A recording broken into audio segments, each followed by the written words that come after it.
Ladies and gentlemen, my name is Zymax, and I'm your chief show attendant. On behalf of the two hosts and the rest of the crew, welcome aboard Weird Wednesday Flight number 13, non-stop, from your current location to parts unknown. Our flight will be at about 2 hours, and we'll be flying at the speed of sound. At this time, make sure your seat backs and tray tables are in their full upright position, and that your seatbelt is currently fastened. Enjoy the ride.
What's up, everybody? Welcome to another episode of Weird Wednesday. Every week goes by, it just gets a little weirder. Tonight we have a guest, Debbie Anderson, with us, and she's going to have a lot to say tonight. How you doing tonight, Debbie? Absolutely glorious, Rob. And the co-host, as always, Jamie, out on the West Coast. Just getting everything out to chat. Cool. I love it. We got a few, traditional weird stories to talk about, and then we'll get into it with Debbie and hear what she has to say. So you have quite a bit to talk about tonight? Oh, I think so, yes. Cool. Okay, let me pull up. So one thing I found that I thought was interesting is a 13-foot long Book of the Dead scroll found in a burial shaft in Egypt. A funerary temple belonging to Queen near it has been discovered in the ancient Egyptian burial ground Saqqara next to the pyramid of her husband, Pharaoh Teti, who ruled Egypt from around 2323 BC to 2991 BC. The Egyptian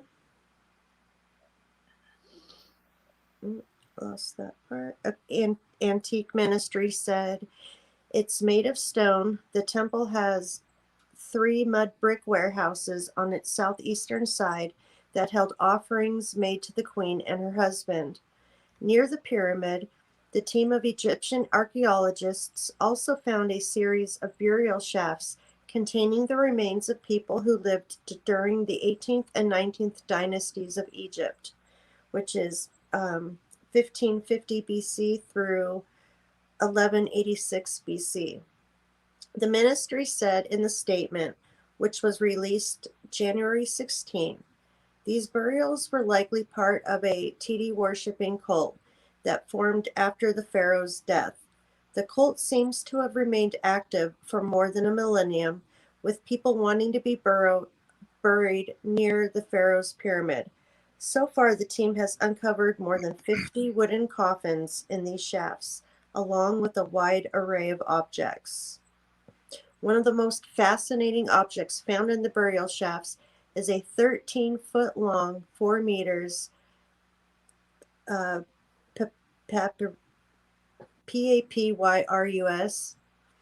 that contains chapter 17 of the Book of the Dead, a manuscript that ancient Egyptians used to help guide the deceased through the afterlife. The name of the pharaoh's owner is written on it, the same name which was also found on one of the wooden coffins and on 4 Shabti figurines meant to serve the deceased in the afterlife. Though scientists are currently analyzing the text, other copies of Chapter 17 contain series of questions and answers, a cheat sheet of sorts for people trying to navigate the afterlife.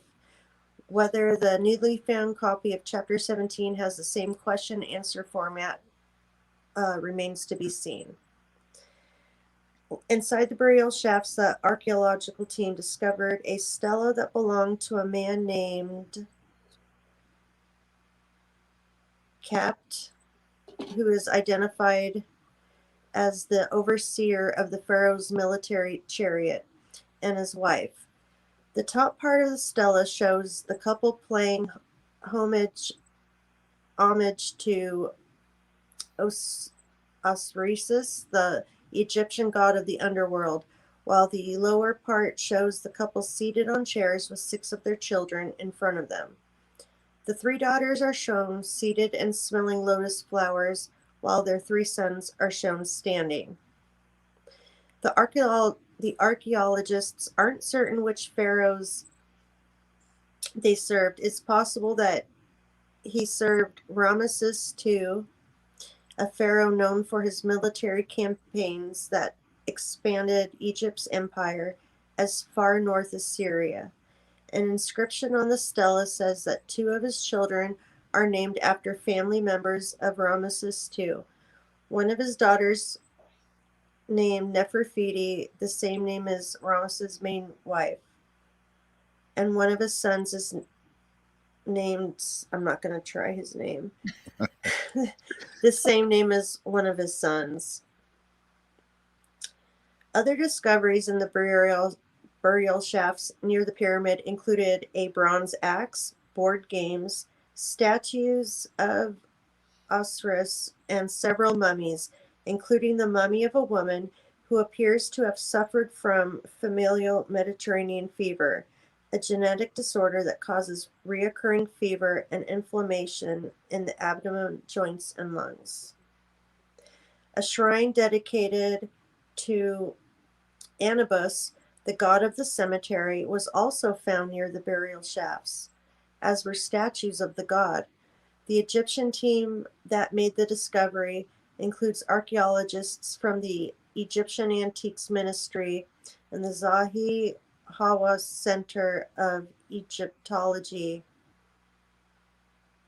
So yeah, that would be something interesting to get to look at, and I'm very curious what's inside. The processes that they used to speak to the deceased.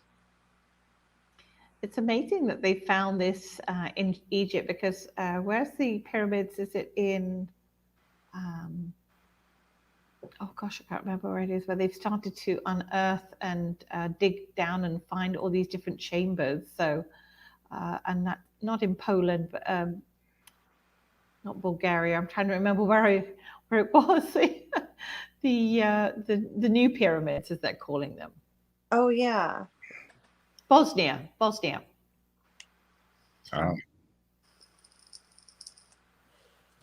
Yeah, it's amazing as to what that they just, all of that mystifies my brain. Like just how they were built, what's inside them, and there's like what little bit we do know, there's tons to be, tons of information that we don't know. Yeah. I wonder what it feels like, the vibe over there. I'd want to put my hands on the wall and just try to feel that energy. It begs the question of how many other shrines have similar kinds of things that were in them or still in them that some may have been removed and some may still be there in deeper chambers. Yeah, exactly. Well, my first story is not as cool as finding stuff in a,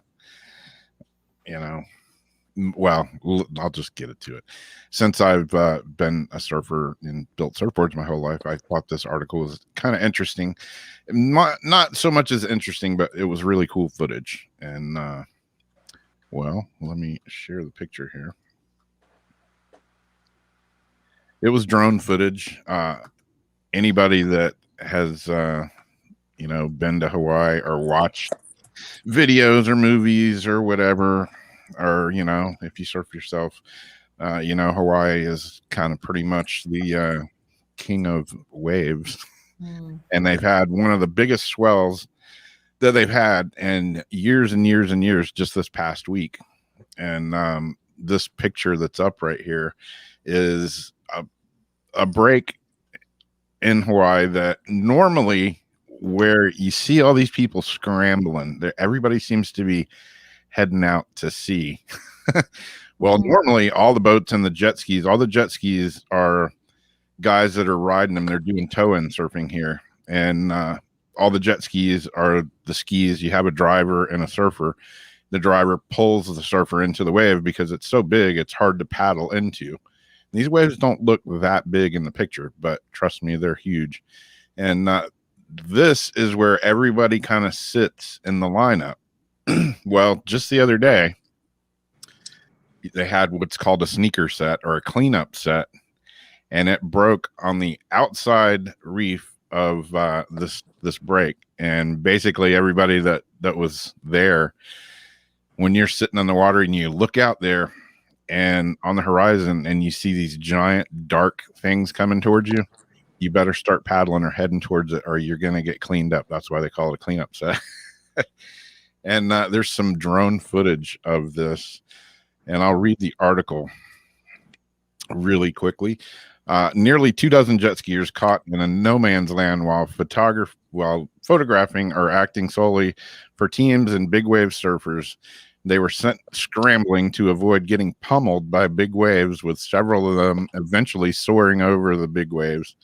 Surfline called it Ski Mayhem, it has caused a big kind of rift in the surfer world, as far as some people like jet skis and jet rescue skis being out there. Other people hate them because they said it makes things dangerous. Well, you're fixing to see why it makes things dangerous.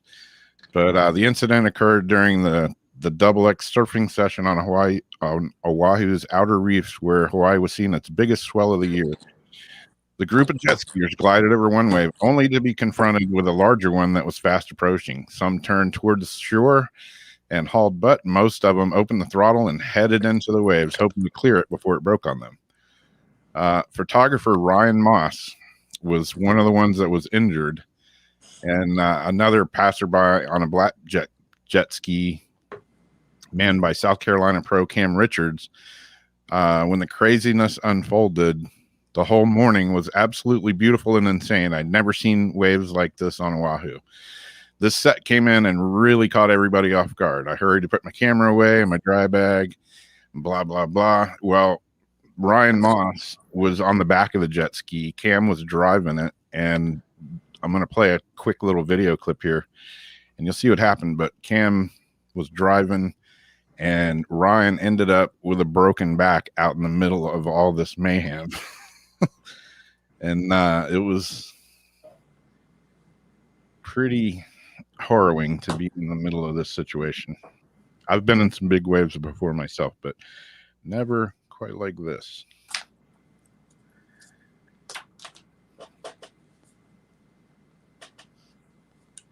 Yeah, you see where everybody's sitting. This is kind of, the normal hangout where everybody, all the jet skiers and stuff will sit, because the waves will come in. They don't normally break right here. Well, until Saturday.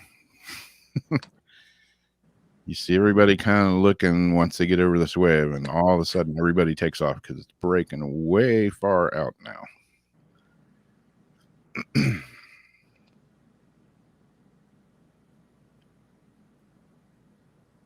And you can kind of tell how big it is. Whoa. Oh my gosh. Yeah, right Wow. right here you see these guys going over the wave on the jet ski. And actually the second guy that goes like 50 feet in the air, he was okay. The first jet ski that goes over right there and kind of turns straight upwards, that's the one that Ryan was on and got his back broken. Oh no, the jet ski shot up and went 50 feet in the air like a ramp? Well, the second one was probably that high in the air. He said, after they got him back, you can see after the set comes in, there's a couple of rescue skis that come in and grab him. But, I've shared a couple of Hawaiian rescue lifeguard stories, but those Hawaiian lifeguards, man, they're no joke. There's some other footage of a couple of them just going out with a float and just swimming in these waves just for training, no reason other than just to get more experience. I suppose that's what you could call extreme sports. Yeah, they're hardcore. But yeah, you see the guy coming in to pick him up, and wow. They got him on the ski and asked him if he's okay, and he was like, I can't feel my legs. Oh, you don't want to hear that. Yeah. Oh no. And of course the craziness with the ocean, because where I am at the moment staying in Mazatlan, I notice when it gets to the moon cycles, the waves get crazy when I'm standing at going to for a full moon or new moon or something like that. Yeah. Waves go crazy. Especially and it brings starters out because they like all the amazing waves, and I don't blame them. That's okay. But I'm like, whoa. Yeah. You don't realize how strong Mother can be. Yep. And there's no containing it. There's no stopping it. No. It just is what it is.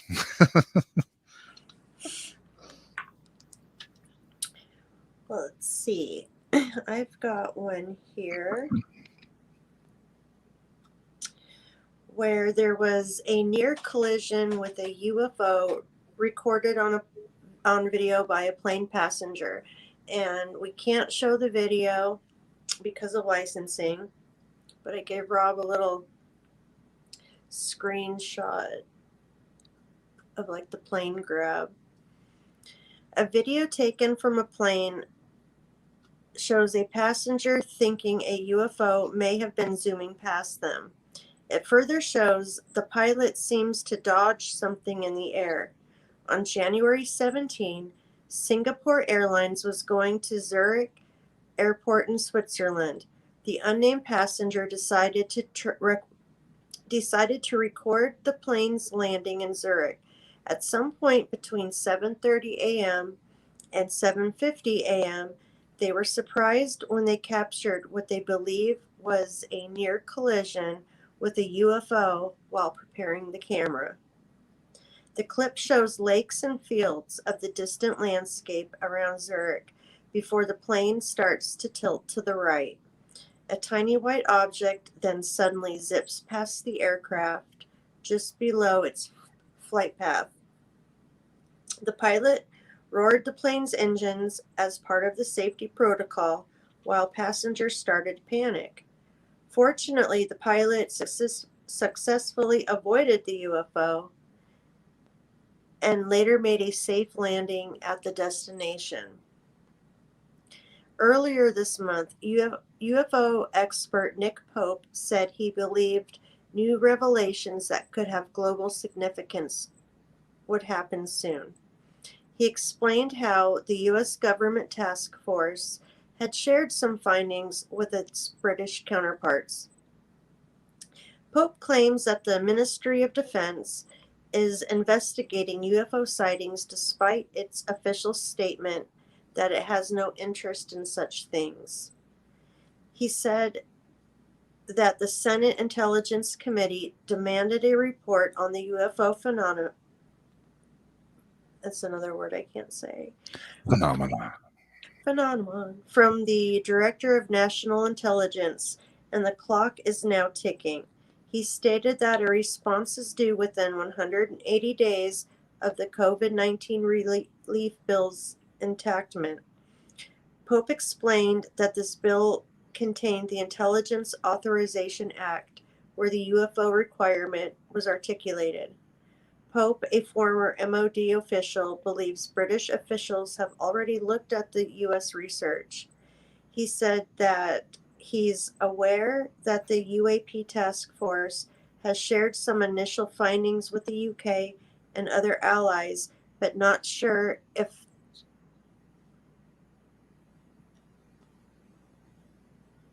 the MOD had formally engaged with the U.S. on this or has just noted the conclusions.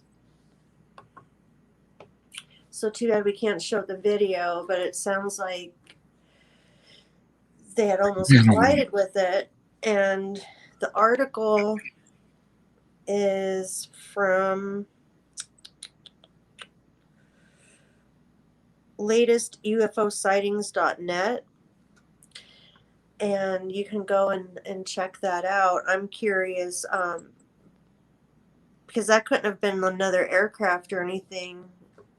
If there was already a plane in that space, there shouldn't be anything else coming that close to an aircraft.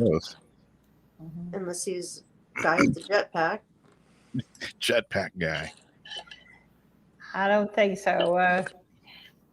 When we move forward in a moment, you're going to understand. I didn't realize they're moving things up a lot quicker than any of us had imagined, but that's good in so many ways. Yeah.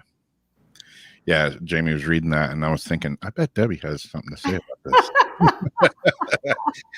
It all ties in, as they say, guys. There's no coincidences with anything that comes out. It's all to do with timing, and at the moment, there's a lot of things going on. There's a lot of activity. There's, like a war of the worlds, if you think of it that way. Yeah. Universal sphere. And things have to come into balance. That's what last year was all about. So when we get rolling in a minute, I'll share more. Yeah. Yeah. This next story is, everybody's heard about the big tech, and everything that's going on, and the censorship and this and that, and, Google and Amazon and, everything that's going on. And we've been talking about, like Jamie and me, and on the show for years, and I'm guilty of this. I have the Amazon Alexa or whatever. I better not even say that, or she'll start doing something. But I have one of those in my house, and I've threatened to throw it against the wall and throw it out in the woods or the dumpster, but I haven't done it yet. But this, everybody nowadays, you give up. Well, I don't say you give up. You go for convenience and stuff, and you don't realize how much you're giving away when you get that convenience, and everybody has, well, not everybody, but a lot of people have smart homes and doorbell cameras and stuff, and I see the good in it, but I also know there's a lot of bad in it. And like, for instance, people have home security stuff, with cameras all around their house, which the good in that is you can see what's happening outside your house. You got video footage if something, somebody breaks in and blah, blah, blah. But on the downside, you have guys like this. Former North Texas ADT technician, which ADT, if anybody doesn't know, is a security company. It's real popular around here. They go door to door and try to sell you security services. Well, this guy pleads guilty to hacking into customers' home security video feeds. And when they're setting up your home security system. Jeff used to work for them, and you put in a temporary password when you're there, and you tell the customer at that time you need to change this password. Yep. Very easy to go back. Yep. Well, this former ADT technician pleaded guilty Thursday to accessing customers' home video feeds thousands of times over the course of 4.5 years. According to the Department of Justice press release, the 35-year-old Texas man accomplished this by simply adding himself to the accounts of approximately 200 different customers, allowing him to remotely watch them at his leisure. And yes, his motivations appear to be exactly what you would think. He wasn't checking up on security with them. He took note of which homes had the attractive women, then repeatedly logged into their customers' accounts in order to view their footage for his own gratification. Viewing pleasure. Yeah, for his own viewing pleasure, exactly. Plea papers indicate that he watched numerous videos of naked women and in couples engaging in you-know-what inside their homes. ADT acknowledged the incident on its website and clarified that there were 200 victims' accounts who Abilese accessed on 9,600 occasions. So, blah, blah, blah. It goes on. He's been arrested, and he's, admitted his crimes and said he's sorry and wants to have his day in court so he can apologize. Oh, but that's because he got caught. Yeah. Sounds familiar, doesn't it? Yeah, yeah. Apologize. I wouldn't have done so if I hadn't been caught. But yeah, exactly. Okay. Yeah, and wasn't there a movie similar to this? Not that I long believe ago? so. Yeah. It's sort of, you wonder if the movie came before we won't go there. Yeah. Which came first, the chicken or the idiot? Exactly. But yeah, if you have, home security cameras, I mean, I've been thinking about getting some here, but then again, you remember what happened to me, right? Yeah. With the Twitter, YouTube, when they were putting the virus on my computer with the fake Trojan thing, and I realized it was fake. As I'm taking it down, they were hacked into my cameras, watching me through the house, and I'm trying to unplug stuff. It was the scariest thing. That's why no electric door locks, like no door locks that can open from an app with cameras, because they just watch, see who's inside, who's not. Yeah. Then they can just let their self in. Too much room for error. What more, what better way for if somebody's going to rob your house to go, okay, there's nobody home. We can go now.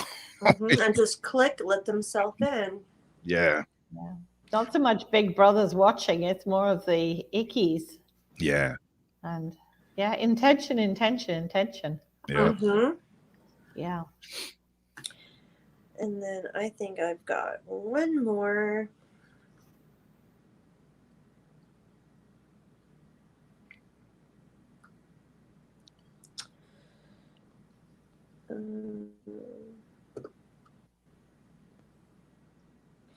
So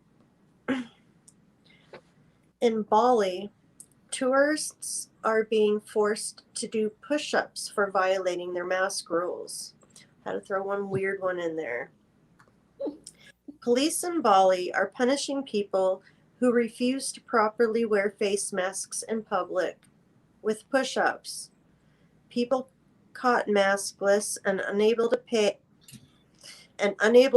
the associated fines that face 500 or 50 push-ups. Those wearing masks incorrectly face 15 push-ups. Bali began enforcing fines for mask violations back in August. Locals tend to comply with requirements for wearing face coverings in public, but foreigners can be a different story. Euronews reports that 90% of COVID violations in Bali stem from tourists, whose entry has officially been banned since April, with the exception of local residents and those coming from another part of Indonesia. Margaret, a Russian tourist, she wears a mask when visiting stores but wasn't donning one when reporters interviewed her on the street. Police explained to Euronews that tourists tend not to respect local mask laws. First, they say they are not aware of this regulation. Then they say they forgot it or their mask was damaged. The fine for not wearing a mask in public in Indonesia is around $7. So far, Indonesia has seen nearly 94,000 or 940,000 COVID cases, more than 26. They're just giving their stats.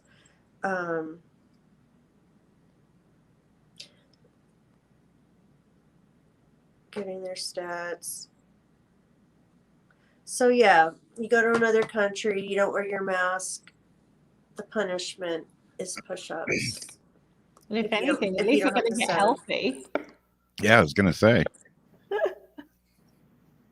It would suck though if you did have COVID and you felt terrible and they're making you do push-ups.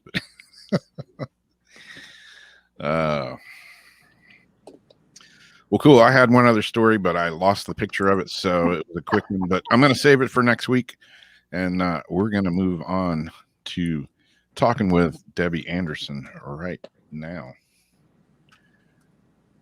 And if anybody doesn't know who Debbie is, what the hell's wrong with you?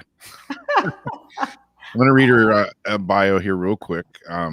She says, I see dead people. Yes, that's how Debbie Anderson introduces herself. From a young age, she had the ability to connect and see spirit. For over 35 years, she has united people with loved ones who have crossed over to say hi, to get closure, or maybe to find that missing will. She raises the vibration and shares the positive using the oracle and affirmation decks that she has published, which, kind of like this one right here. And teaching others how to shift their energy to tap into the self in a focused and balanced way. And here with us tonight is the one and only Debbie Anderson. Oh, thank you so much. Well, it's like, where do I start with this? Because we've sort of been talking about Mother Nature and those kind of things with what's going on. So I will start with just a little snippet of something which actually came into a conversation today. I was talking to some friends we have staying with us at the moment, and they were talking about the grand solar minimum. Well, I knew nothing about this. Okay, so I got a little bit of an education, and Greg, the friend who told me, he said we're at the very tip of a grand solar minimum. This is an event that occurs every 400 years, and if you go back in history, the year that the Thames froze solid was that in that 400 cycle. And in North America, I think there was something known as a little ice age. So if you look at it more, you'll start to see correlations. So instead of having lots of cosmic rays that come from the sun, there are less sunspots, which is indicative of solar activity. So our magnetic sphere has weakened and shrunk around the planet. So instead of being 90 miles out of the atmosphere to shelter us, now it's about 40 miles. So our cosmic ray dosage is 3 to 4 times more than it normally is. So of course this can create anomalies such as tsunamis, volcanic eruptions, earthquakes, seeing the northern lights in parts of the world where they're not usually seen or experienced, which is great for those people. Yeah. So also we have more water vapor, more cloud, which cools the planet, which in turn creates angst, frustration. Yes, so it's part of what happens within us at the moment. So we're just on the tip of this, and this will continue to happen and expand through into 2030. Yes, some might call this climate change, but as I was saying to you earlier, Mother always knows best. She rights herself when we do wrongs or things get out of kilter. So how does this tie into 2021, COVID, lockdowns, and what's happening in the world at the moment? And how and does it affect empaths, light workers, healers? So we need to step back before we could go forward. So let's step back into 2020 again. I know most of you are going to shout, please, no, don't do this, no. Okay, but we have to go back to come forward so we can understand. As you both know, every year Spirit share with me insights. It's through a channeled message to assist us for the upcoming year. And in 2020, their opening statement is exactly this, and I'll read it to you. I'm at the beginning. I am at the end. I am the journey that is universal. I am full of gratitude and blessings I am life. And if we look back into 2020, we were at the beginning, it was at the end. And there's this journey we were on. But for many of us, we didn't see the gratitude and blessings. That was my mantra all the way through 2020 when I felt lost, frustrated, emotional. So it acted as a reminder to me. And Spirit told us that was going to be the year of much transition in relation to balancing in full awareness. So we look at what's happening in the cosmic, if you like, the universal part of Mother Nature. She's balancing, okay? And we had to begin this balancing. So, and it was, so we should have stepped into that conscious knowing and right the way through to a cellular level, because they had said in January of last year, so they said to us that last year was going to be full of all these different happenings, okay? Step into 2021, where we are at the moment, and we're in January, we're still just coming to the end of it. Spirit have actually said to us, this will be explosive for everyone. Not the usual easy transition into the new year. And although this is part of the awakening, it's also going to be a wave, a flow. This was last year. This is what they said, last year. And if you think of a wave and a flow, they're words that we use all the time. And that was given by Spirit to us for 2020. So that information would have been available 2019. So when we think of wave and flow, these are words that are embedded into that our world leaders are using. And if you don't believe me after we finish, go to my YouTube channel, which is Debbie A. Anderson, Vibrational Energy, and listen to Predictions 2020. It was posted December the 17th, 2019, because you will then go, holy Hannah, words that we use in that particular channel message were not being used in our world at that time, but they were very much there.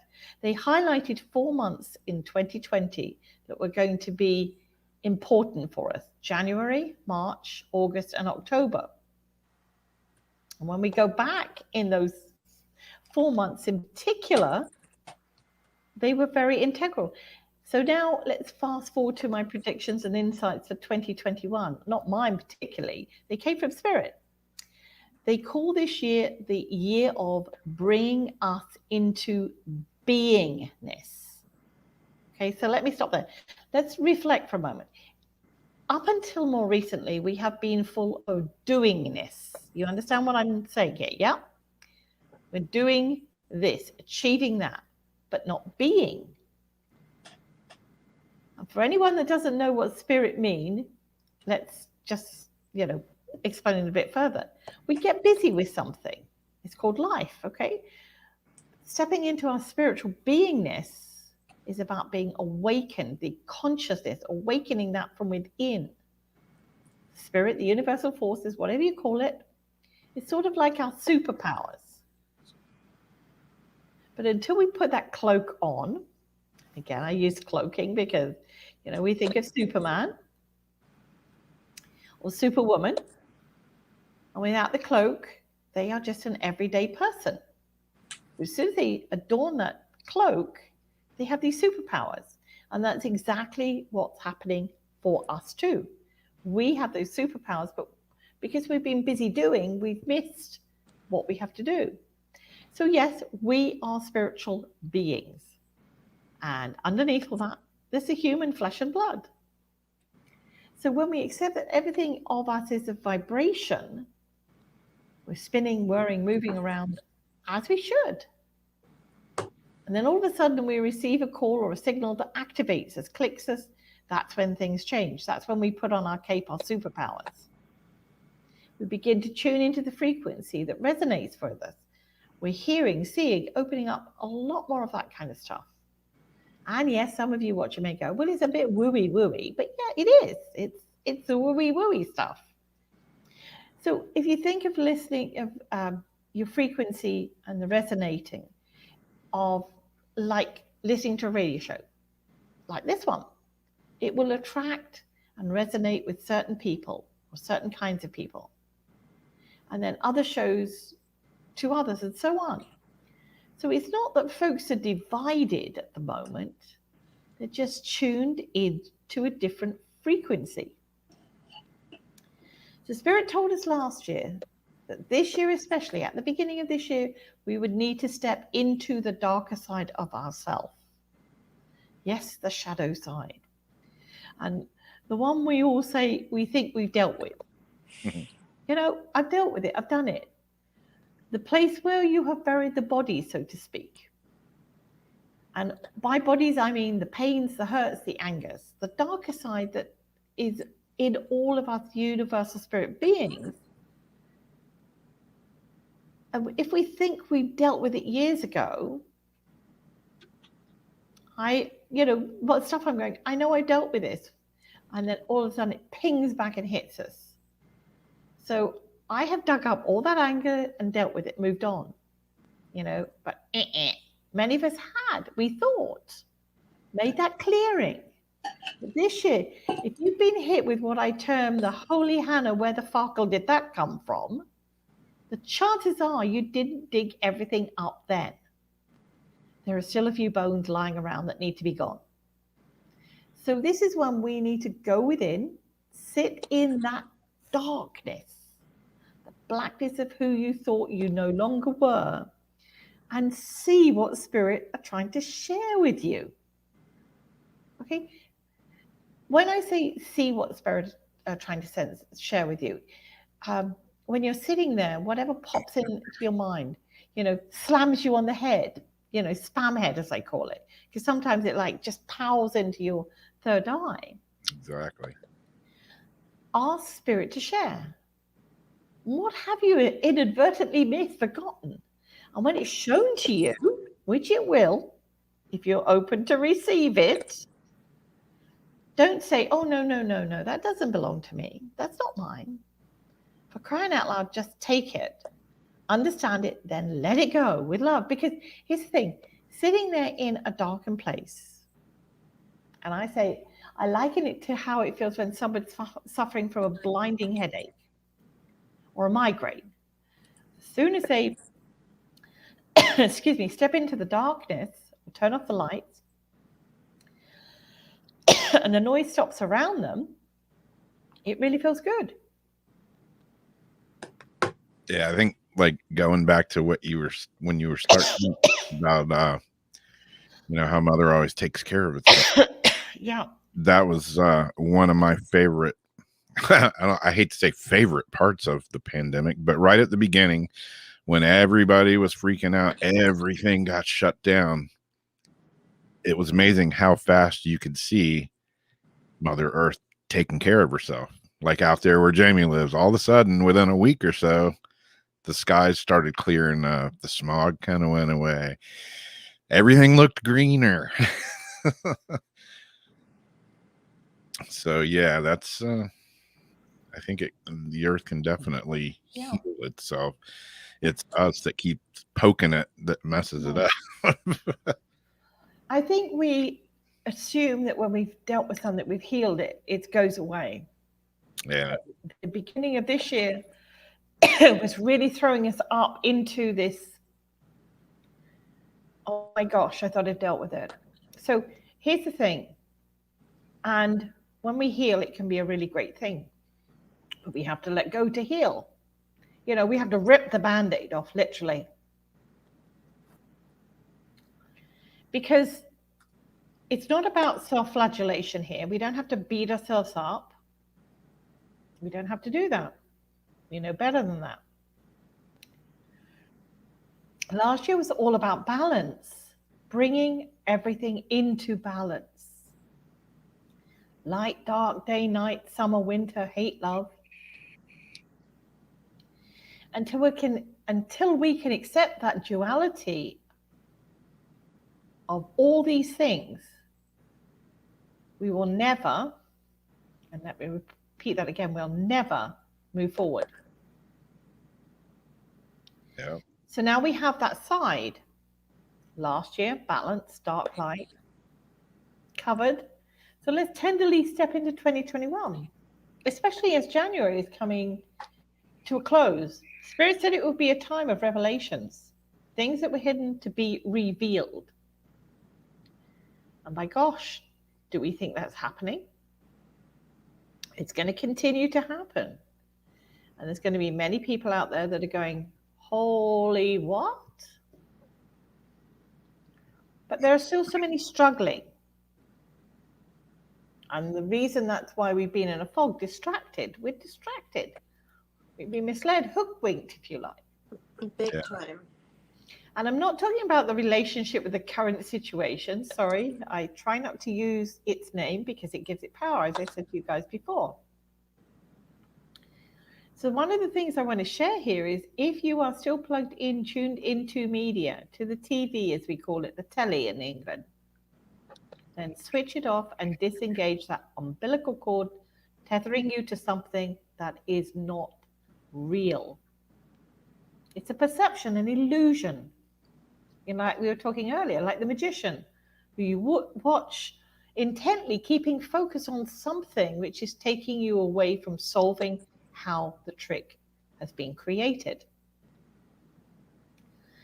And I have to say, I love watching magic tricks.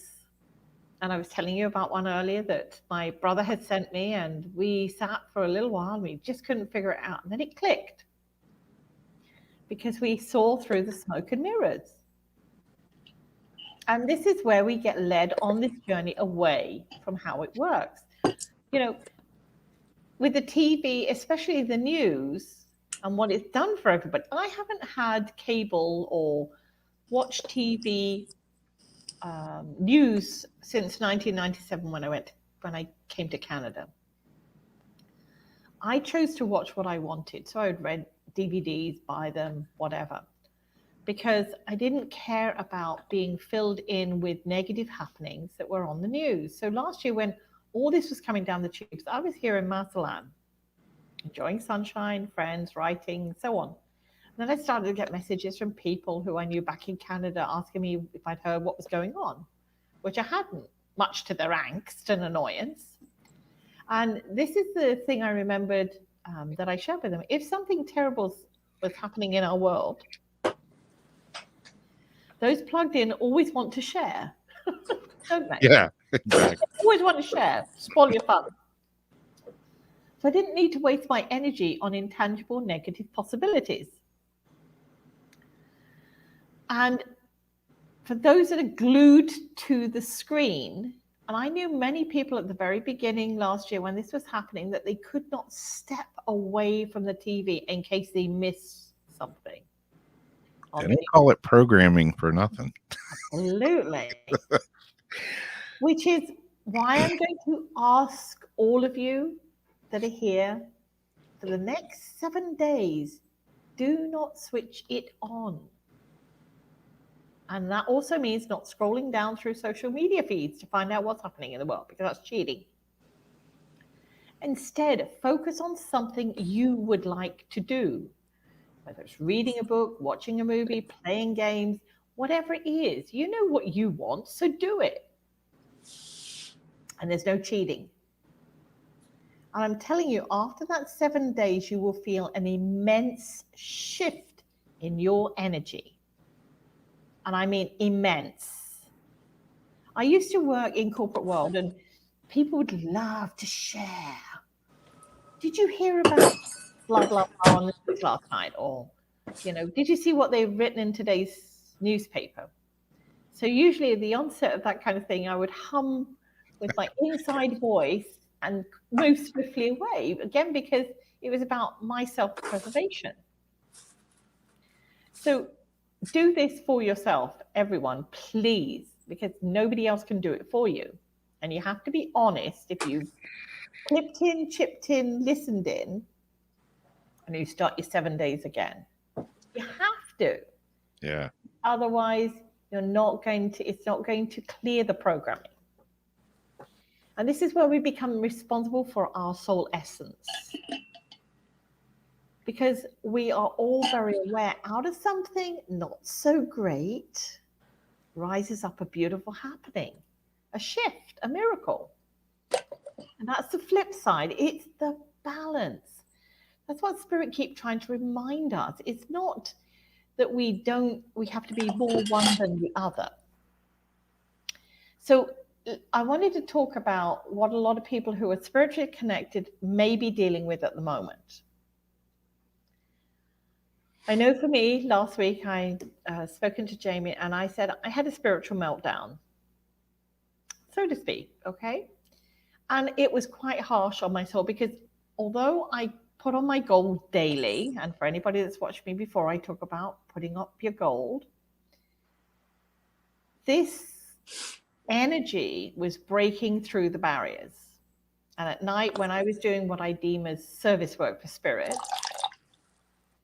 I felt like I was failing them because I would wake up feeling like I was in Dante's Inferno, with this screaming, wailing, crying. It was actually very surreal. But the offset of that was because it was filtering through into my soul, I was getting angry. I was feeling all these anxieties. And yes, I can get angry over things because I'm human, prick me, I bleed kind of thing. But usually when I experience anger, it was not like this. It was very intense. Like I was playing a card game with some friends and I lost. And I was at that point where I could have just picked up the cards, shredded them and, done some, I'm like, whoa. I recognized this was not me. I can get upset. Okay, I laugh like, brr, but not to that intensification. So if that's what you're feeling, it's like the whole universe was tearing each other apart, me included, through suicide fear, terror, panic, anxiety, like anxiety on high-end meds, on speed, if you like. And I've not done that kind of drug, but it was like that silent scream that was continually happening and you couldn't turn it off. So any spirit workers, when you're getting this and you've done your shadow side and you know it's not you, then please ask spirit to shut you down.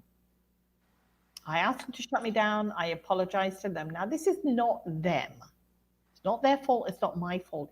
It's just the intensity, the intensification of those light workers, those healers, those spiritual empathic people in the way that spirit are needing us at the moment to help, maybe calm, maybe allow people to move over into spirit, that it can, being sensitive, you may be feeling what I call spiritual exhaustion. Because at nighttime, we're all off doing, whether it's learning, helping people or whatever. But due to the imbalance in the universal realms, again, light and dark need to coexist for it to work. Yeah, definitely can't have one without the other. You can't have one without the other. And that's actually what's happening in our real world at the moment. There are those who are power hungry, want to create division, not accepting that there's enough for everyone. They want more and egotistically create separations on every conceivable level. Now, think of this on the layers of consciousness, on the layers of the vibration throughout the universe. So for anybody that's experiencing this scream within you, you've done your shadow work, then ask spirit to shut you down, seal you tighter than a Tupperware container so you can rest. And I'm telling you, within 48 hours, well, in fact, within 24 hours, when I woke up the next morning, I'm like, whew, I feel this release, this relief. And then I was able to go back in and help again. So if we can't go back in and help with a good fight, so to speak, then we're going to lose. So make sure you do that, because spirit sees us in our spiritual essence and forget we're human, and we forget that we're human. We think of ourselves in our spiritual essence, forget we're human. and we do need to shut down. So anybody that's getting that at the moment or experiencing that, just say to Spirit, I need like a timeout, if you like. Yeah. And rest. It's very important. There's another element I want to acknowledge, unless there's any questions at this point. If there are any questions, just let me know, because different people are feeling this in different ways. And some are not understanding it, the anger or the frustration or the hopelessness or whatever that's coming up. So if you're feeling this, if you're feeling drained, if you're feeling this as if somebody sucked the lifeblood out of you, it's nothing you're doing wrong. It's just because we have lost a lot of light workers in the last year or so. People that have stepped away because of fear, that have passed back into spirit and actually helping us on that side, or have just lost all hope themselves. So because there's been that depletion, there's not as many of us working there to help. Okay? There's not as many of us to help, and it's not to overcome, it's to help, to create the balance. And another thing that may be happening, and this actually happened to me today, twice today actually, you may feel a need to bring something to the attention of somebody in your life that may be stepping out of line. They may not be being spiritual, as I call it. Without even considering how to deal with it, what I always say is spirit will guide you. They'll guide you on this. You don't have to overthink this. So what I'm talking about are those moments when all of a sudden we say something to somebody that seems profound, or we've, basically shot a bow, a shot over their bow kind of thing. And we sort of, where did that come from? That's spirit. And I sort of giggle sometimes because at the moment in everything we do, and it's been there for a long time, everything's about intention. And it's really important for us to be aware. Again, intention is not a right or a wrong, but we need to step into that. And if people are overstepping the mark with us, or call back home. Yeah, there's been a lot of people call back home, but all I can say is those that are going back home or have gone back home, they're working there to very much to help us all. So if there's any questions at this moment, or people need a little bit more further clarification, let's cover that before we move on, because I've covered a lot, and I know sometimes it feels like overwhelming, but I think when light workers, spirit workers, healers start to hear they're not alone in this, and the understanding, because I say I put my gold on every single day. It's my coating, it's my barrier, if you like, that I go through and ensure that I'm in the place of well-being for myself with my spirit work. So when it was coming through that, it was like, what am I doing wrong? Of course, we always self-flagellate. It's a very good thing. Yeah, because we've got to stop looking at what's going wrong and go, okay, this is happening. It's been brought to my attention. So let's now work out why this is happening. And I've never, in all the years I've been doing my spirit work, had that intensification of that, as I say, like being in Dante's Inferno. Wow. It was quite surreal. And I know a lot of other people have been feeling that way as well. It's like, I don't know what to do to help. I don't know what I'm supposed to do. And there's this, again, feeling of loss within those spirit workers. It's just because the other side, if you like, are trying to overpower. And because we've got an intensification of so many people going through the same, similar things, that is magnified. And, if we look at things that happen in situations, say there's been an earthquake somewhere, it's only in that pocket, and we can send our love, our healing, and all of those things to that spot. Now it's worldwide. So there's a lot of energy being pulled in, shoved here, pushed there, and all those other kind of things that are making it very confusing. And as light workers, we've got to keep ourselves healthy. And I don't just mean by what we feed in here, but what we're putting in here and what we're putting into here. Yeah. So again, all these little steps with the media and all of those things, they all tie in together. And I'm not saying we have to be like a monk or a nun or, lock ourselves into complete solitude, but we have to be in awareness of what we're inviting in, as well as what is infiltrating through us. So, yeah, like you're talking about social media and all that. I kind of bailed off Facebook. I think it was November 13th was my last post. I still have it, obviously, because we're live streaming on it. But the first week or so, I admit I didn't realize how addicted I was to social media. It's a hold of you, and I'd go look a little bit, and now I don't miss it at all. I feel better. I got to the point where it was affecting my life. Put me. I had an extremely bad road rage day one day, and it made me like go whack. What the hell? That was sort of as I say, we were playing cards.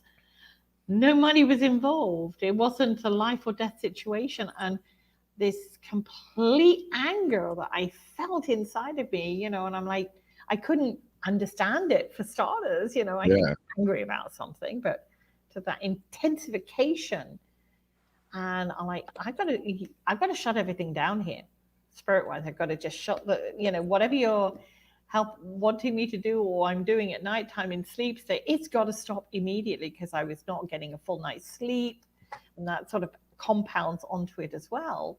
Yeah. And it was just becoming really draining. And I'm like, okay, so again, emphasize, it is not something you are doing wrong as a spirit worker, a healer. It's just because spirit go, we need all hands on deck. We need all hands on deck here. Yeah.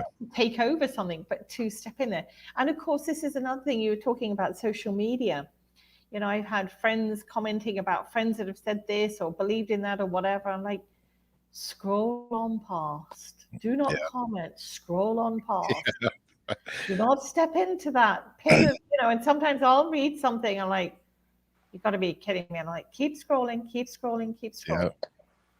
You don't have to comment. And that's what I said to somebody when they were getting upset about something that somebody else had posted. And I said, why are you getting so upset about it? Well, they blah, blah, blah. Like, you commented, didn't you? Yes. And now they're I got sucked in. Yep.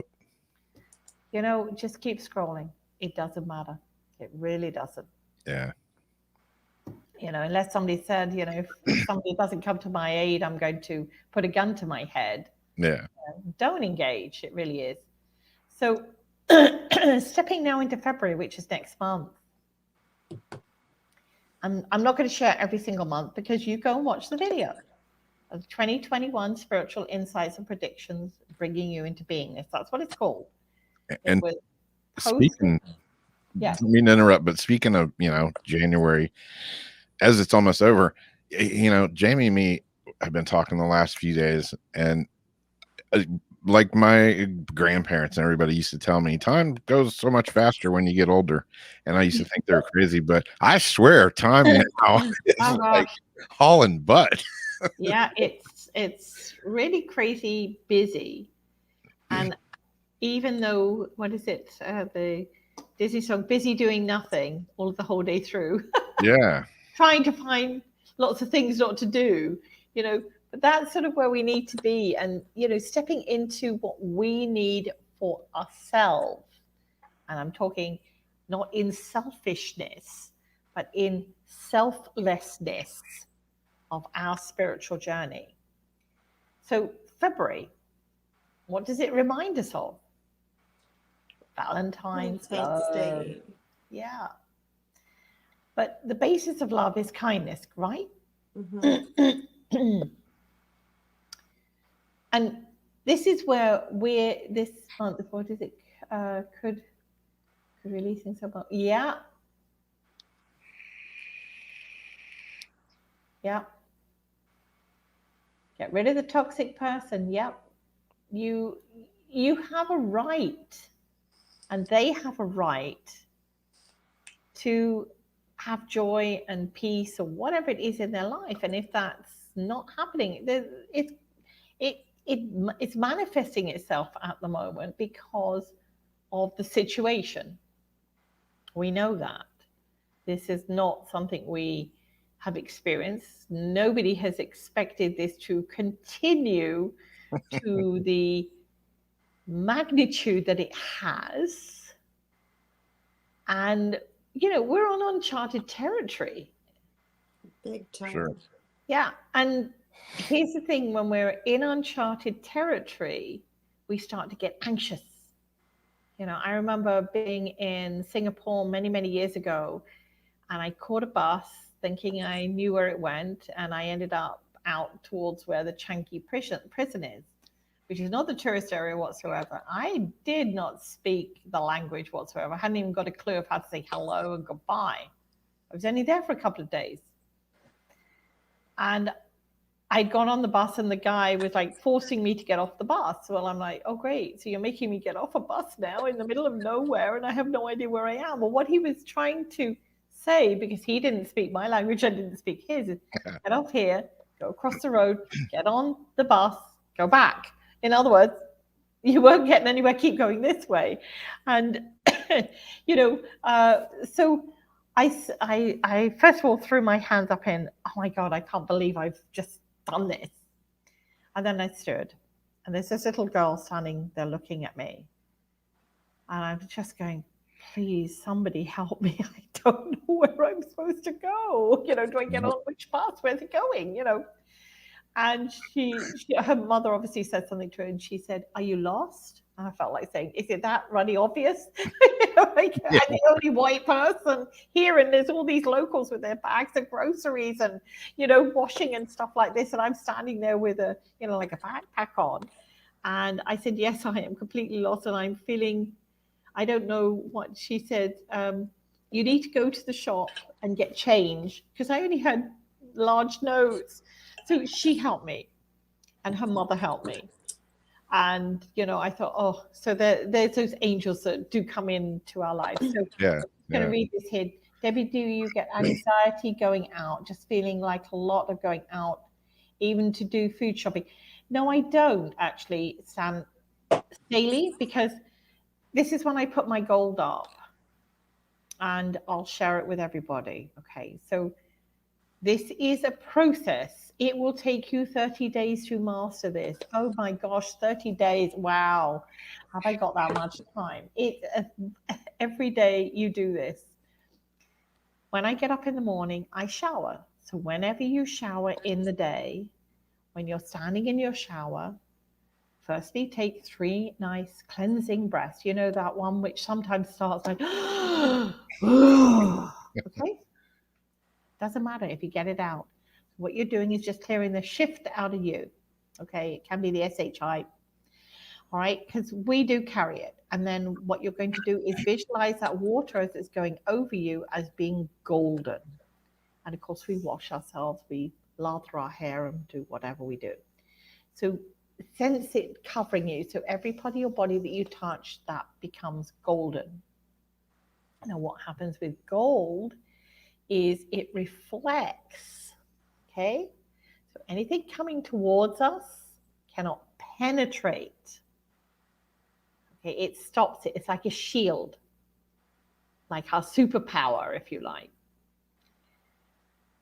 Do it every single day for 30 days, okay? And the reason that you do that is because after 30 days, it will become something that you do without thinking about, because it's programmed into our subconscious, a good program, if you like.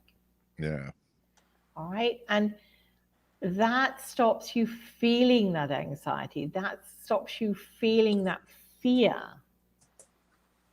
And if you're still feeling that fear or anything like that, then you've got to look at where that fear is coming from. What is it telling you? What is it showing you? Is it something from this life that is manifesting itself? Is it something from a past life? So we have to visit that. And this is all about bringing things into balance, because if things keep popping up and showing us it again and again, it's coming up for a reason. As I said, dig the bodies up. You don't want them laying there. So Tyler said, I'm trying to manifest my life, but I always got negative past haunting me. I don't live there, but I'm constantly reminded by others. It makes me upset and hurts because not that person anymore. So then you have not forgiven yourself. Okay, that's very important. Whatever we have been done, okay, forgive yourself. Whatever day it's going to come up and manifest itself, then just, like we can forgive other people easier than we can forgive ourselves. Big truthfully. time. So forgive yourself. Remind yourself, you've said openly there on the show, I'm not that person anymore. So remind yourself of that, because once you do that, it starts to dissipate. And please forgive yourself with so much love. This is not about anything more than love. Because here's the thing, Spirit, we're all here for ourselves. This is our journey. Rob's got his, Jamie's got hers, Staley's got everybody's got their own journey. And it's not in any way the same as my journey. This is Rob's, as anybody's, okay? So if we understand that and accept it, we haven't got to fit, what I find in the work I do, everybody wants to be like this person or everybody wants to be like that person. Don't be like that. When I created my first Oracle deck, somebody said, oh, you remind me of Doreen, you're like Doreen Virtue. I said, no, I'm like Debbie A. Anderson. And I wasn't being arrogant and I wasn't being egotistical. I wanted to be me. And she created some amazing things. We all create amazing things. And that's what we should not forget. So be you, be the me you are. And manifest that and create it out. I just want to be me. Absolutely. And that's who you are. But society or whatever's been happening in our world, not just yours, in our world, we have things that are programmed to us, thrown at us. We must look like this, we must wear that, we must buy this, we must shop here, we must go on vacation there. And we all want to follow that tribe. And I always say, just be careful where the lemmings are taking you. Yeah. Okay. And please, I'm not trying to be rude or upset anybody here, but each one of us has a journey. Each one of us has a different journey. Maybe they're similar, maybe they overlap, maybe they're not. And if you akin it to, I always say, if Picasso had been led by the people that said he should do this or look like this or create that, we would never have seen some of the magnificent things that he created. Exactly. That's true. He never stopped. He was never going to let anybody say, you have to create like, or you have to be like. And the more you are you, the me, the I am, the easier it gets. I can assure you of that. Yeah. And that begins with our forgiveness of ourselves. Yeah. I have a few friends that, like close friends, even that, they're just kind of all ate up with everything that's going on and the whole, masks and this and that, and they're like, I can't even go outside, I can't enjoy, I can't go bike riding, I can't do this, I can't do that. And I'm like, you can do any damn thing you want to do. You Yep. just got to want to do it. I mean, for me, going out, in the boat, I go to no man's land where there's nobody, and to me, that's kind of my gold. And sometimes it can be in the shower, sometimes it can be sitting in my room here, going outside in the backyard. There's I hate when people say I can't do. Yeah, you can if you I find my time at the end of the night to go outside and look at the stars, even if it's raining. I'm out there under the moon. And I think it was Nelson Mandela that made a statement when he was imprisoned. He always visualized himself being with his family or doing things, and that's where people that are interned or imprisoned against their will have been sharing. That's the kind of thing that they do. They see a scene or a memory, and they keep tapping into that, like we can in dream state. I always say to people, so somebody's past that you love that's gone into spirit, you can still spend time with them in your dreams. Just think of them, say their name, look at their picture, and create that dream as you're falling to sleep, a memory of something you did together, even if it wasn't a real memory, if it was something you wanted to do with them. Can you give me some advice to stop worrying? I can't sleep at night because of the evil in this world. You've really got to shut yourself down. Okay, that's all I can suggest here is, if you're concerned about the evil in the world, Miss Debbie, okay, another Debbie, yay, Debbie, then stop connecting with things that are making you feel that way. And again, step into why you're worrying.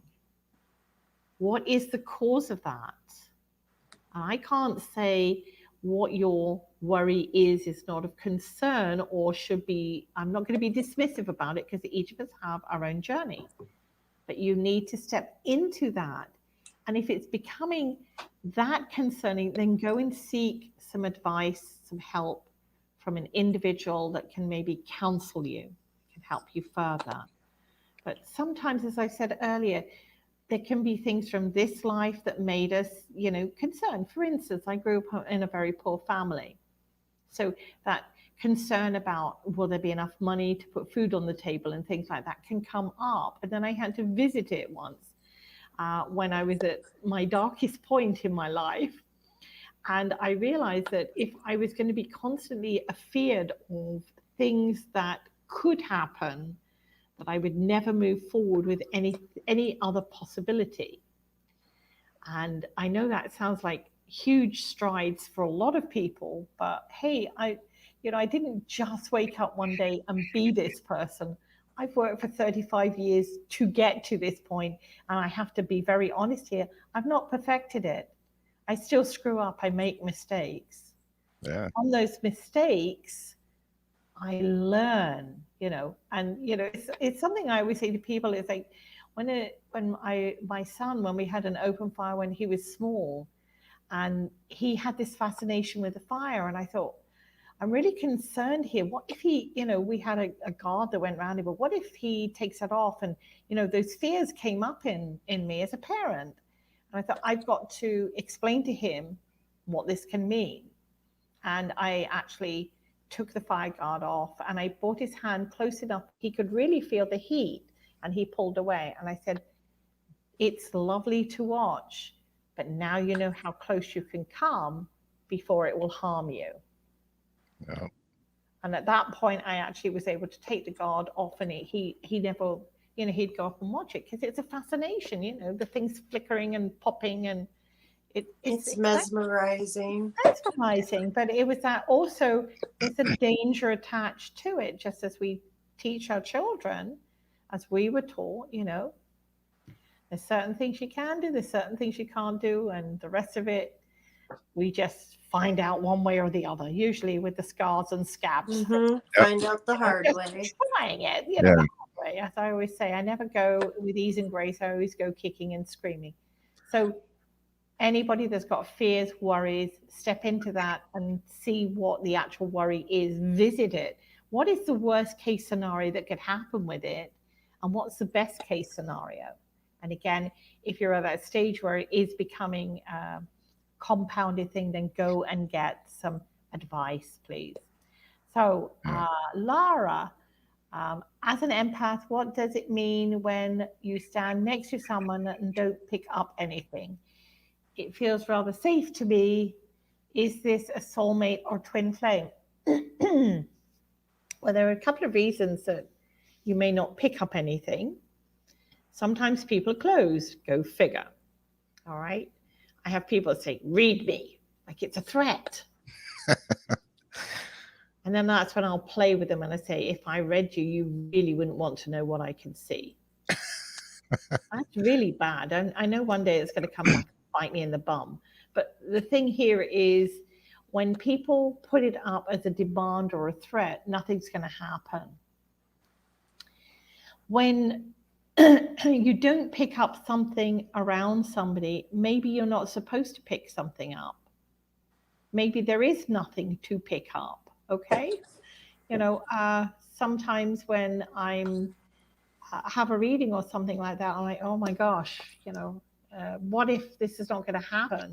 What if I'm sitting here and nobody comes through, and then somebody does come through? But sometimes there's that point where it's not about the reading, it's about something else. So whether it's a twin flame or a soulmate, I don't know. You have to explore that possibility. I remember when I met Chris, I wanted to know all about him before I committed to this crime, if you like, to be with him. And I tried to step into his soul, and that's something you cannot do unless somebody invites you in. And I got caught by his guide, who is a big mother of a person. And he didn't really know anything about this kind of stuff. But what was so strange and so ironic, when we assume that we don't know anything, he turned around and looked at me and went like this. And I'm like, how does he know that I'm inside his soul? I explained it to him afterwards. He said, it was just weird. I just thought you were trying to catch my attention or something. So again, I don't know everything, but if you want to explore that, go and explore that with that person and find out. Maybe you're supposed to meet that person for other reasons. Yeah. I think it's my son and two sisters in spirit who are playing Cupid. Yes, very much so. If they've guided you to someone or to somewhere, there's always a reason. I always say, follow the breadcrumbs. That's what it's all about. Follow the breadcrumbs. So stepping back into the predictions 2021, because I do want to cover a little bit more on that, because there's some key elements coming up. So February is about kindness, being kind-hearted. And frankly, a lot of us have truly forgotten that. I am ashamed to be calling myself Canadian at the moment with some of the things that are going on in Canada alone. So, and we're supposed to be the kind country of the world.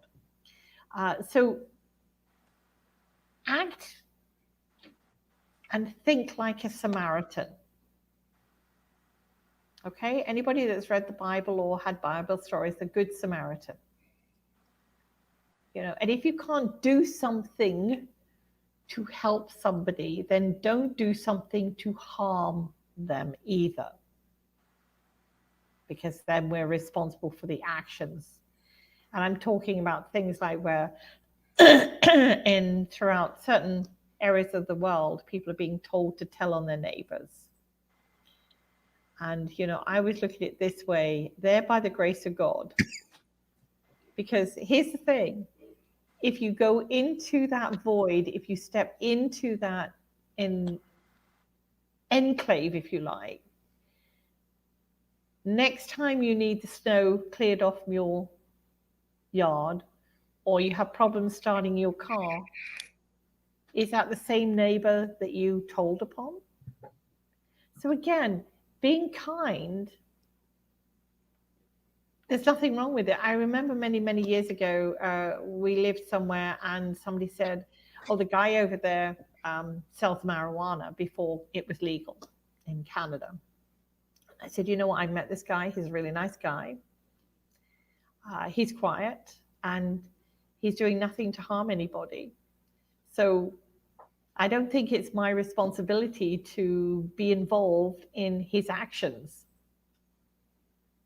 And it wasn't trying to, ignore something, because yes, if it was something that I felt I had a moral right to deal with, then I would certainly say something. But this is where we as light workers, we've got to start acting kind to ourselves, kind to those people around us, even our enemies. That's going to be a biggie, isn't it? We better wake up, because every single living being we are connected to. We may not have remembered it in this incarnation, but when we return back to spirit, we all go back to one source. We're all interconnected. And we've just forgotten it. Sometimes we forget. But this is where, when we act in kindness to others, it assists them to become elevated, to become awakened. Yeah. And it's not for us to question that, but I always look at it this way. I'm always in the right place at the right time.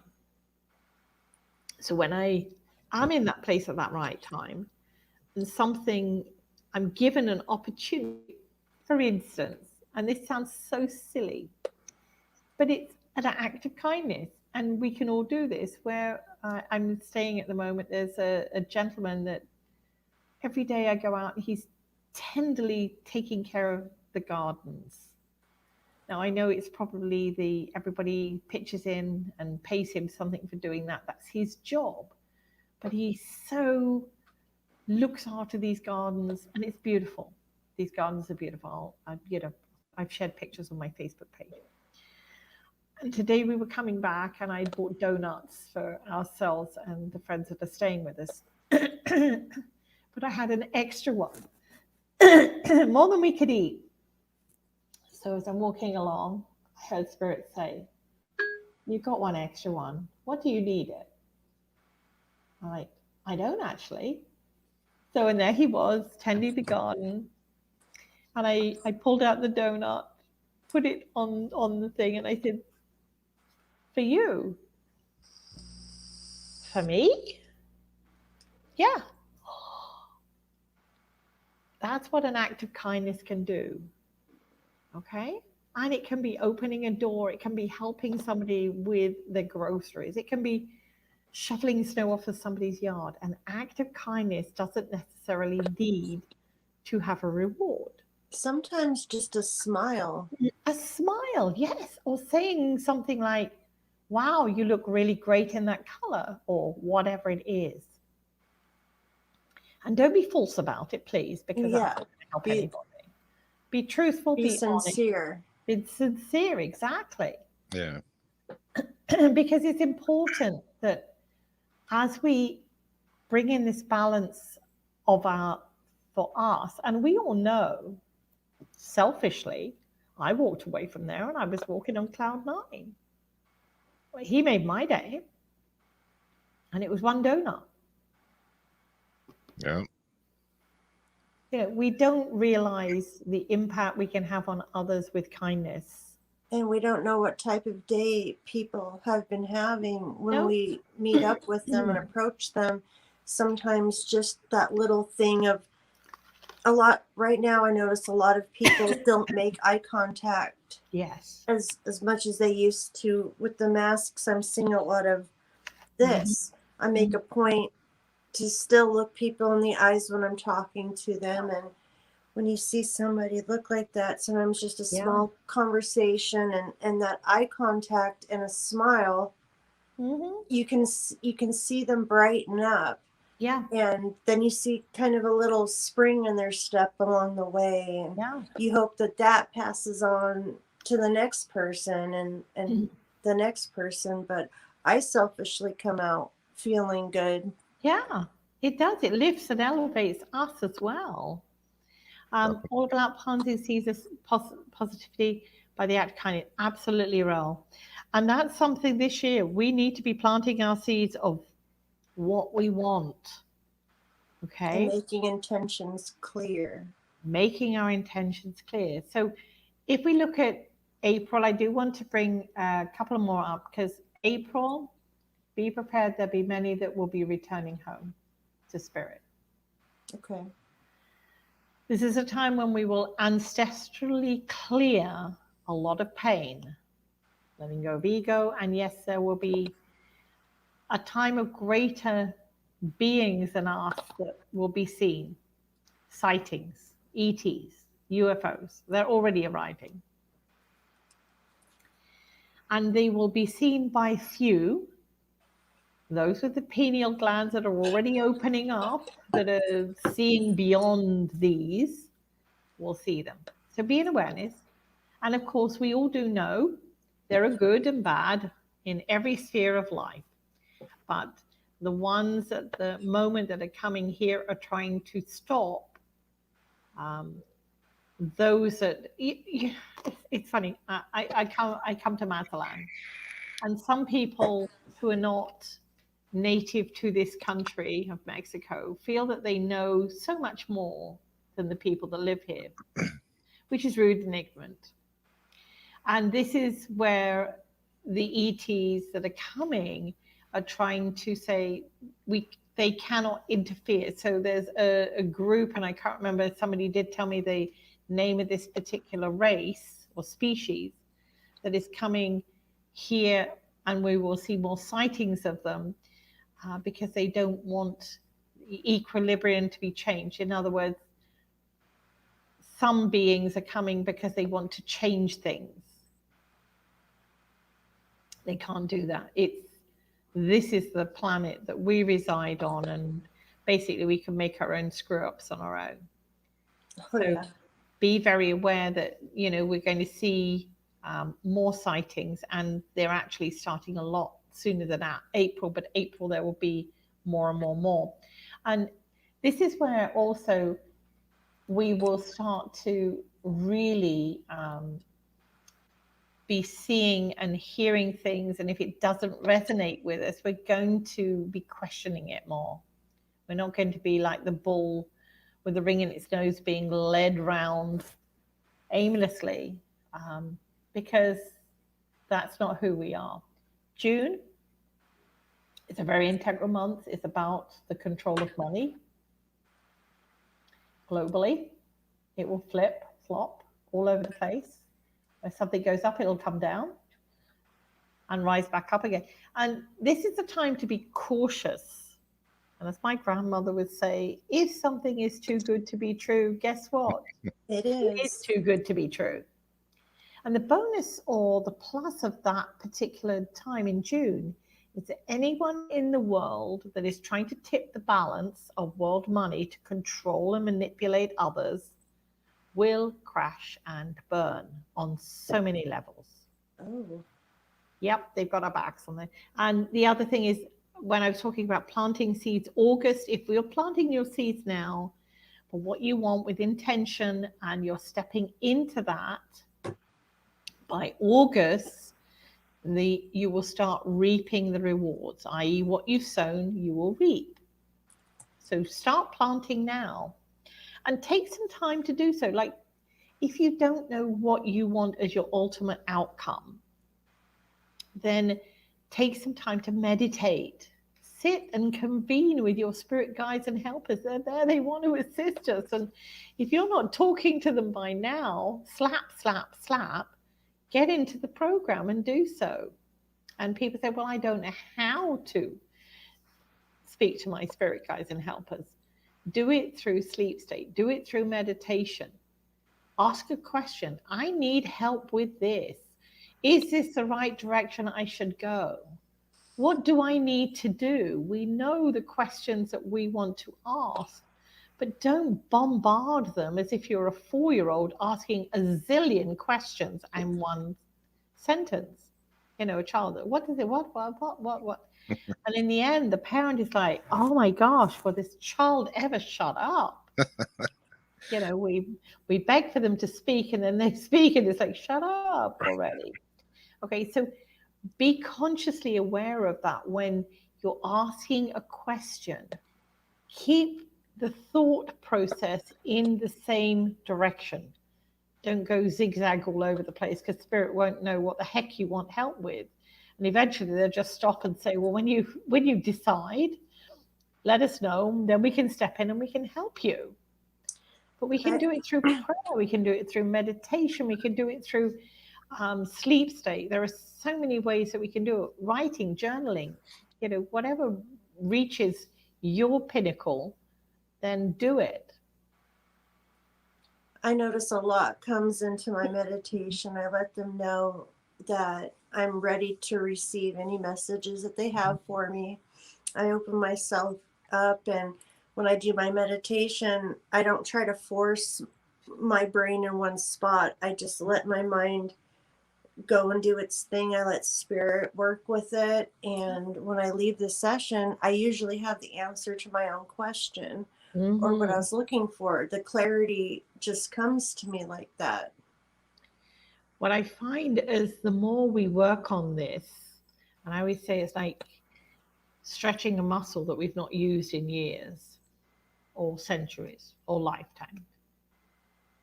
Start with, it feels a bit rigid, stiff. We don't know if this is going to work or not. But the more we keep working on it, the easier it becomes. It's almost like I can be thinking of a problem that I need a solution to, and then I see something or I hear something, or in sleep state I get an information and I wake up like, oh, I've got this idea for this and this and this. And so, yeah, you've got to flex your muscles, your spiritual muscles, truly, because that's really important. And the mantra for 2021 is, I am the generations of all mankind. I am rejoicing, oppression released. I'm closure of pain, hatred, and anger. I'm stepping into my beingness. I am now, I am me. And I think that's so beautiful, because the way they've done it is, last year it was about the balance and all of those things. And this time it's like rejoicing, oppression released. So that to me is an indicator that what we're going through at the moment is just like teething problems. And depending upon how we want to deal with that, we have to commit to ourselves. What am I going to do for me? How am I going to make this happen? When's it going to happen? Why do I want it to happen? And then that way, what we're going to do is start resonating with ourselves again. And then that way, spirit can really, really work with us so much easier. That's what they want. They don't want it to be complicated. They don't want us to make it complicated at all. We're the ones that are complicating it. Exactly. True. You know, and I'm probably one of the biggest screw-ups in my life. Oh, I could give you a run for your money. But again, I've concluded every direction, every turn, every brick wall, every abyss that I've dropped into, there's been a reason for it. And from that, something else great has come. And if we look in history, where oppression is or has been, then release happens, and so on.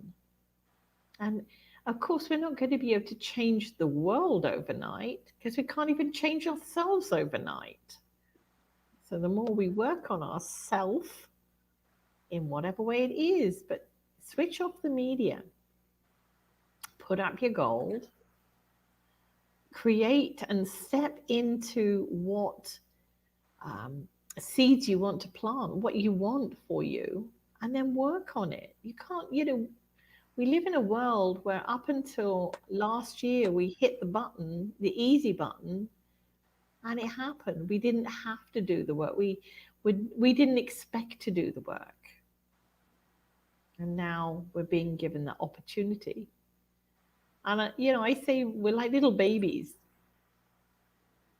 We got a lot to learn. Oh, Yeah. I think we're going to be learning until it's time to move on. Yeah. And I as think we're just, supposed to. yeah. And if you are worried, if you are stressed, and you can't find a way in yourself to create quiet, solitude, peace, all of those things, then please do seek help.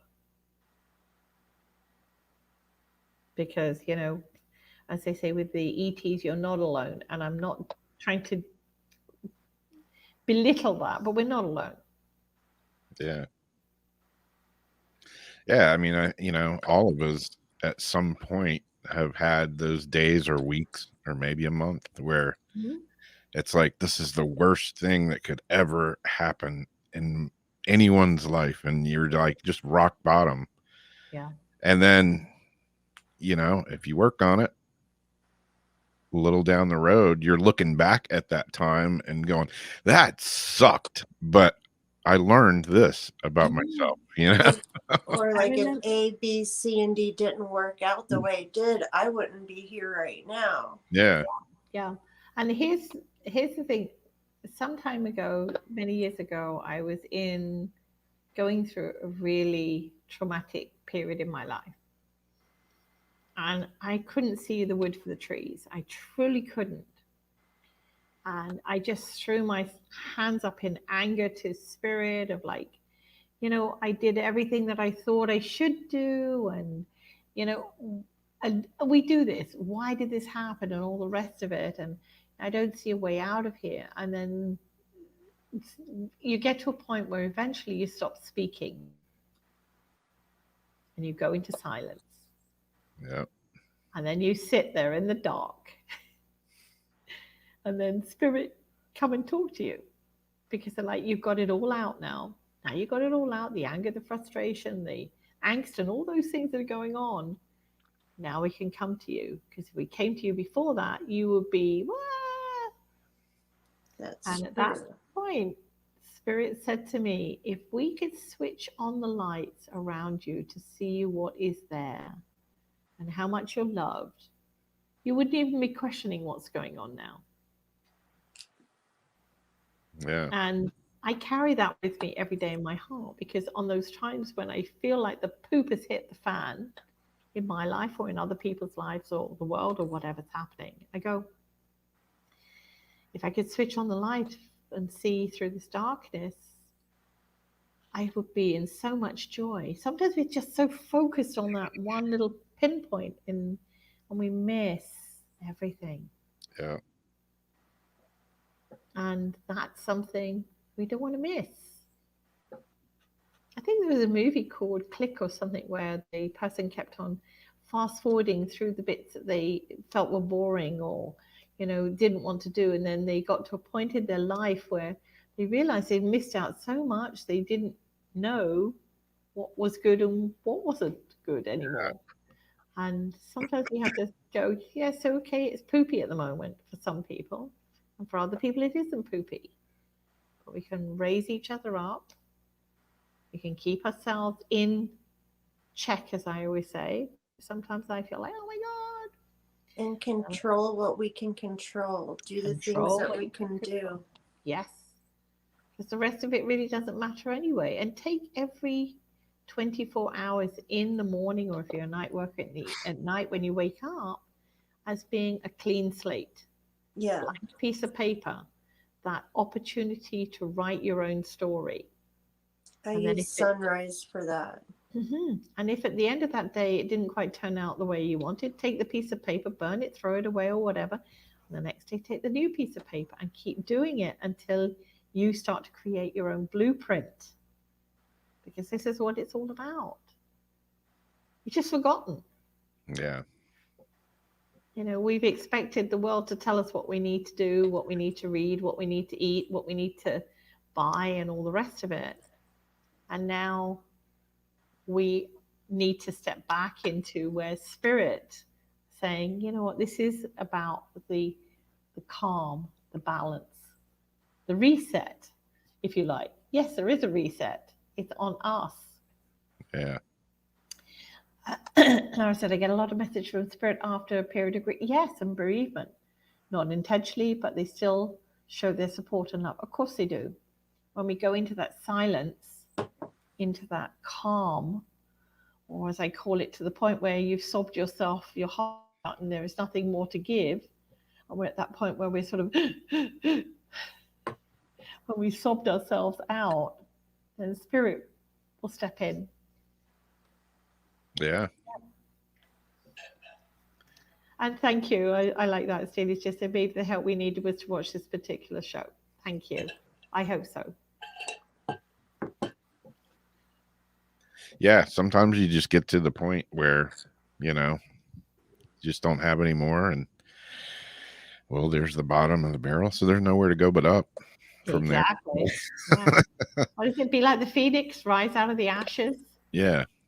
You know, when people say, you know, there's a devastation of a forest fire, if you've ever got the joy of going over a forest a year or so later when mothers just burnt it out and see the beautiful growth that happens,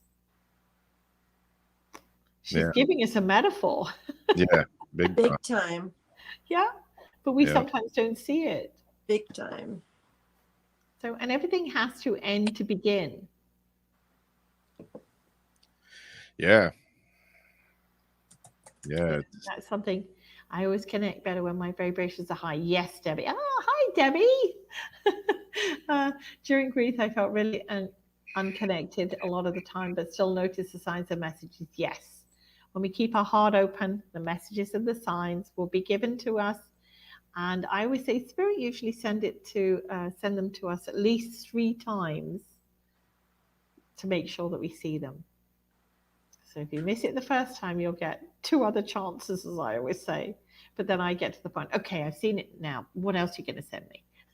Yeah. So I want to see how good this can get. Hi, Debbie.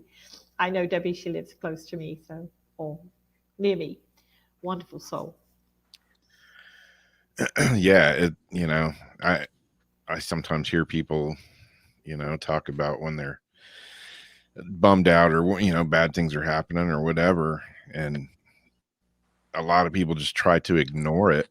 Mm-hmm. Yeah. And that, I mean, sometimes that works, but if there's things, you know, like you're saying, bones hiding out, still you haven't swept the closet all the way out, you know. I mean, I don't think it's necessarily a bad thing because everybody, you know, at some point or whatever has stuff to deal with, you know. That's why we come here.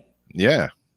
This is why we incarnate, to create and experience the emotions, to experience the situations, the good, the bad, and the ugly.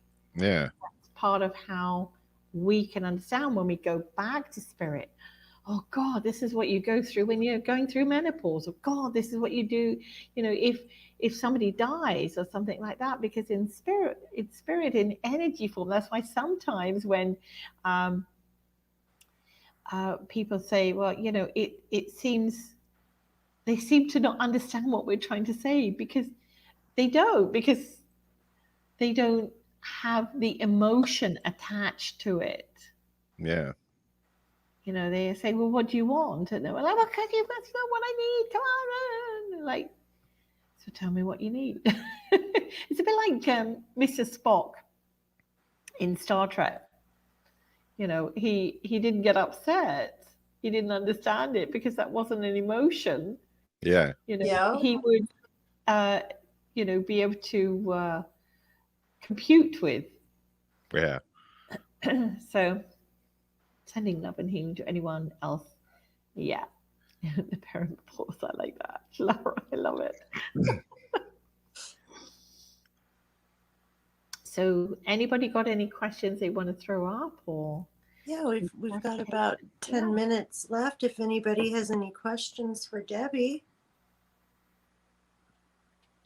All I can say to everybody is just hang in there, but don't just hang in there and don't do anything and then let a year pass and then go, wow, if I'd have done this or I got that. This is a great time to plan and set forth intentions. We can't just be walking around existing, going through the motions right now.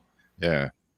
I mean, I sort of have been looking at it like, whether you look at, I mean, Jamie told me the other day it was snowing in Malibu. I saw today there was snow in the Saharan desert. I mean, and Vegas. Nature's doing some weird things all over the world. Then there's the whole political thing going on and this and that, and just this person against that, and just all. I mean, all the eclipses and crazy things going on in space at the same time. I kind of look at it at the beginning that Mother Nature is creating her own balance as we are, and we've just all got to get it. And I'm not saying it's all going to lock in at the same time, but there are going to be some that just don't get it. And I don't mean to be unkind, but if they're not getting it, then, and they don't want you to reach out and give them a hand, you have to step back. Yeah. What is it? Somebody said you can't save everybody. Yep. And we have to. Yeah. What were you saying, Rob? I kind of look at what's going on, just here, there, worldwide, everything. If everything was going perfect all the time, we'd just be non-complacent and just absolutely go on. Maybe we're supposed to see the shitty side of life from time to time to make you realize, wow, you need to get in check, appreciate what you got a little more. Yeah. And of course, life is like the heartbeat. The heartbeat doesn't just go like that, because you'd be dead. Exactly. It goes up and down, and sometimes it goes really up, and then sometimes it goes really down. So we're like a heartbeat at the moment. And if we, I would say that's why when somebody has, they go into a panic attack, the whole calming of the breathing is based on that paper bag where you just blow into it, and you can only get so much air into that bag, and then it has to deflate and then inflate, and then it calms. I found a really good help for if anybody's having anxiety attacks right now. Mm-hmm. I learned it from a therapist, and when I was having my breakdown, actually I had one last night. I was really upset at some censorship I saw, and used to be on anti-anxiety medications years back that I took myself off because they're just horrible. Well, I learned you can take a lemon wedge, and this may seem silly, but you take that lemon wedge right when you feel you're about to go into the panic attack. You bite the lemon wedge, and that feeling comes up. It almost shocks your body for a second. Yeah. So I tried it last night, bit it, and as I'm like sitting there swallowing it down, I could feel my body on its own relaxing. As I would back, I bit that lemon again. Yeah. And it did. So at the end, I had the whole dang peel in my mouth. Yeah. But I was able to go in and sit down and gather myself again and start back over. And that's another thing that's actually a really good idea. I've never heard of that, but I'm going, maybe I'll keep some limes or something like that. But one thing that something that was shared with me many, many years ago is when somebody gets into a panic or a fear or something like that, is get them to sing either a nursery rhyme or something, because it defocuses the mind on what's actually happening. And this actually happened.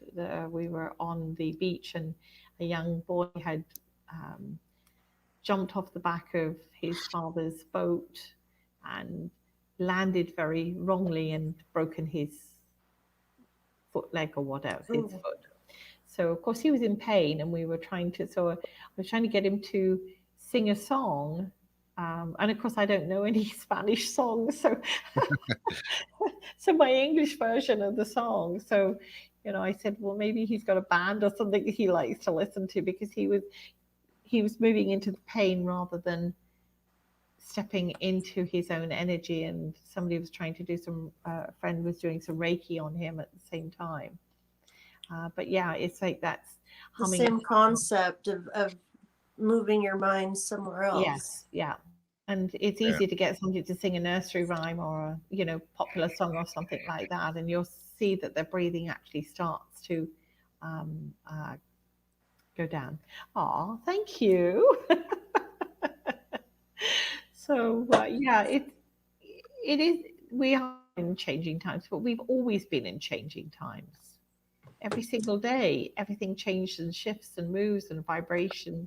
We're meant to change. It's supposed to. Like an apple, when you cut the apple and immediately starts to turn brown. Yeah. But then you take the seeds and you replant them and you have another tree. Mm-hmm. So it's everything. And yes, there's conspiracy theories, and yes, there's this happening and that going. And what is it somebody said? And somewhere in the middle is the truth. It depends on how much you want to get caught up in that. Yeah. And some people, that's okay. It's not a judgment here. If that's your path and that's your journey, then do that, because that's what you're here for. And I keep saying there were a lot of not crystal children, what were the children that came? Indigo children. Oh yeah. That have been here and have been afeared of everything. This is their ultimate fear, and yet this is what they've been brought here for, this particular time. So it's going to be interesting. Absolutely. I think it's glorious we have so many opportunities. I always say, out of something that's weird, like a recession, somebody creates something and fills that void. So think of it like we're in a particular time where we think it's something bad, there's going to be something good coming out of it. Yeah. Oh, thank you. Thank you, There's gotta Debbie. be. You're making me feel all swelled up with love. Hi, Deb. Nice to see you. Thank you, Wolfie. Yeah, it's definitely interesting times for sure. Yeah. Every 24 hours, opportunities. Yeah. I've been saying it several times in the last several weeks. Somebody will just be complaining about this or that, and I'm like, you know what? The end of the day, the sun's going to set, and it's going to come up again. Yeah. It's going to keep happening. Until somebody presses the wrong button, I guess. I loved it when my dad was alive. He lived in Australia, and he would message me sometimes and say, tomorrow exists, I'm already there, so stop worrying. Yeah. And it's true, because it's going to happen. Happy to see it. Oh, thank you, JL. Cool. Well, yeah, that's about going to wrap us up tonight. Well, thank you so much. I've had so much fun. Thank you for letting me share the. Thank you for coming on. It's always such an honor. Yeah. Well, I just feel that this year Spirit created more of a month by month blueprint for us, roadmap, if you like. And, check it out, listen to it, keep listening to it. And if you don't believe that this is what's going to be happening, then listen to last year's, because it all sort of came out then. And of course, we can look back and reflect. Even some of the words that they use, I'm like, wow, strange. Yeah. Glorious at the same time. Yeah. Yeah, Lori says, please have her on again the show again. So yeah, Debbie, anytime you want to come on, you're always welcome. So. But yeah, like she's saying, it's a good time to listen to what spirit may be telling you, because Yep. usually pretty good advice. Yep. Hasn't led me up a wrong pathway yet, even though sometimes there's a brick wall there. It's supposed to be there. Yeah, it could be there for a very good reason.